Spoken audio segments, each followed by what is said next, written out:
Hey everybody, Kimberly here, and I'm excited to share with you the 3 things I like about Books of Time.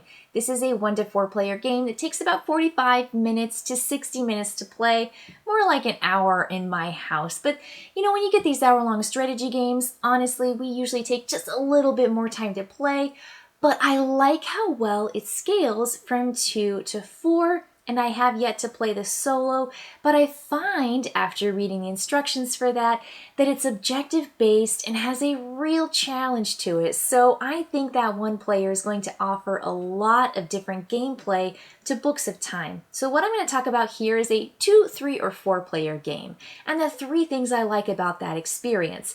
The first thing is the books. And I'm probably going to spend the most time on this because the books are the heart, the books are the title, and what you get in this game are these books. You actually have books with little snap binders that have a 2-hole punch in them, and you will be designing your own book.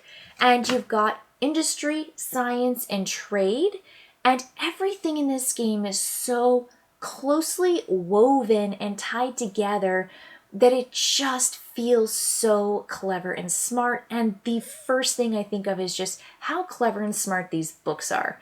So when your book is open, you have 2 pages. You've got one side and the other side. And when you activate your book, which you're probably going to do a lot in this game, that's one of the main actions. There are 6 to pick from. And activate a page says, I'm going to activate my left side first, then my right side, or vice versa.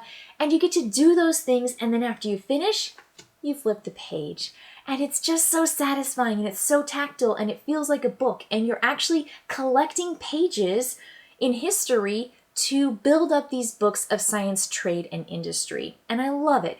And I actually like that there are pictures on the actual cards, but there's no words, there's no flavor text, there's no explanation, there's no dates, that stuff to me is just so distracting, honestly, because the game is not about the dates and the people and the things in them. You recognize the figures, you recognize the people and the locations and the items and stuff and the science, but you don't necessarily care too much about the picture, even though it's really nice to look at. The artwork is actually quite delightful.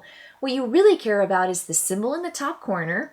You care about the content in the main box, and that's going to be your action when you activate the page. That's what you get to do. And at the very bottom, there's a small box that has an arrow pointing down.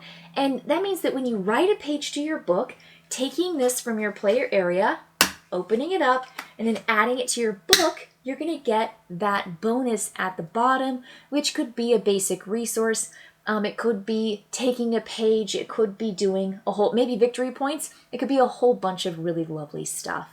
So the books themselves are just great. They're not just attention grabbing.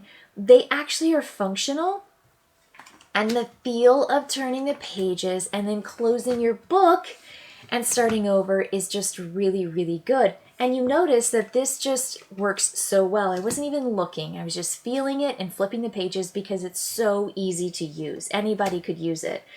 I love it. I think that it's just fantastic. So everybody gets one of each of those colors or those focus for your history books. So that's the books. The books you get to add those pages to, and you really just get to build up your book. And then the next thing I want to merge into is connected to the book. So it's really important that you get the right pages from history to add to those books, because players are going to have personal objective tiles, and the tiles are stacked where you have the easiest objective on top, a little bit harder, and the hardest yet underneath. And so what you're going to do is, on your turn, you might have the option to discard the topmost tile from your objective stack, meaning I am going to forgo meeting this requirement to earn these victory points. So with my red or my science track, I might need to have 2 of one specific kind and 2 of any of the other 3 paired together. So I could have 2 science or 2 medical plus 2 amoebas. That means that the pages on my red book pages need to match those symbols on my personal objective tiles. And if I go for something harder, that means I have to get more of those pages into my book by the end of the game if I want to earn more victory points. And so the victory points go up but so does the requirement. I like that. I like it so much. It reminds me so much of Kanagawa, which is one of my favorite games. You're gaining these symbols and you're making progress in a variety of ways in Kanagawa, but you're also forgoing these public objectives. In this case, they're private. These are personal. Every player has a set of red, yellow, and green, or the science, industry, and trade. But you have to say, nope, I want to go for something harder. Or maybe I've already gotten the hard thing and I need to take it off so I can get the more victory points. That's like part of it. And so you're not just willy-nilly grabbing pages and just writing a bunch of stuff. You have to think about your personal objectives and how you are meeting those requirements. And the trade book in particular is challenging because you must get your icons in a specific order. And if you don't do it in a specific order, it doesn't count. So for instance, I might have my cart, camel, and boat.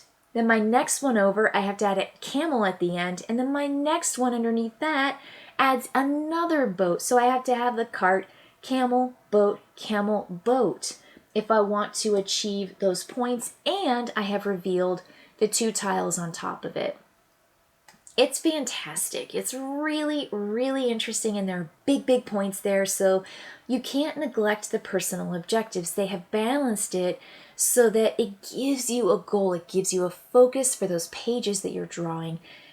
And the pages are really cool. I mean, there is a lot of iconography, so if you can get past that and you can use your little cheat sheet, the player aid cards are indispensable. You must use them. They tell you what the actions are, and they also tell you what the icons say and what they do. But it's really, really important to just play that first time and kind of work your way through it, figuring out what the strategy could be on your next play, because this game does warrant multiple plays, and I think that it also rewards multiple plays because you are getting better at figuring out how to make the longest, best turn. Because the more you do on your turn, the more you get on your turn, the more you're maximizing your turn, and you have a limited number of turns. There's this chronicle event, and this is going to be my third favorite thing that I really like about this game, is that there is a chronicle book. This is the Book of Time. This is your time, your turn order track. This tells you once every player at the table has taken one turn, the last player flips the page, and now you are getting closer and closer to the end of time. And each open page for this is available to every player for that particular round. And on your turn, you are going to be taking your action, which is one of 6 things.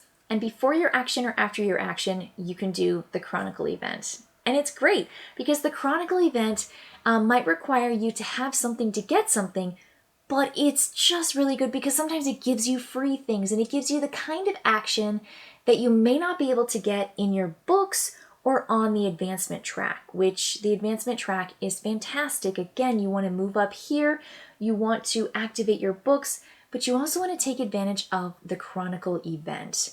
And again, if you need to activate it first, you can before your action, or if you need to take your action first and then activate it at the end of your turn, that's your choice. It's up to you. And these are shuffled and 8 are taken out so that you can have a randomized, random order, random events put in for every single game, and they are just always really good. You don't have to take advantage of the chronicle events, but you should because they're so good. So I think this is kind of the key to your turn and to being able to do a lot of really cool stuff on your turn that's not just locked into your own gameplay. Everybody's going to have an opportunity to take advantage of one of the sides that's showing in the chronicle event book. Books of Time has a bunch to offer 2 to 4 players for that hour-long strategy game that they are really wanting while delivering on the books in the Books of Time. I can't say enough good things about these books, about the pages that go in the books, and about why you are drafting and writing those pages because of your personal objectives. It's just a lovely, lovely weaving of the different elements, components, and mechanics in the game that just make it so juicy. And I think there's just a lot of choice here without being so choicy that you have too much analysis paralysis. But I will say, keep your eye out for those cascading actions and super juiced turns, because they are in this game, and if that sounds good to you, this is definitely your game.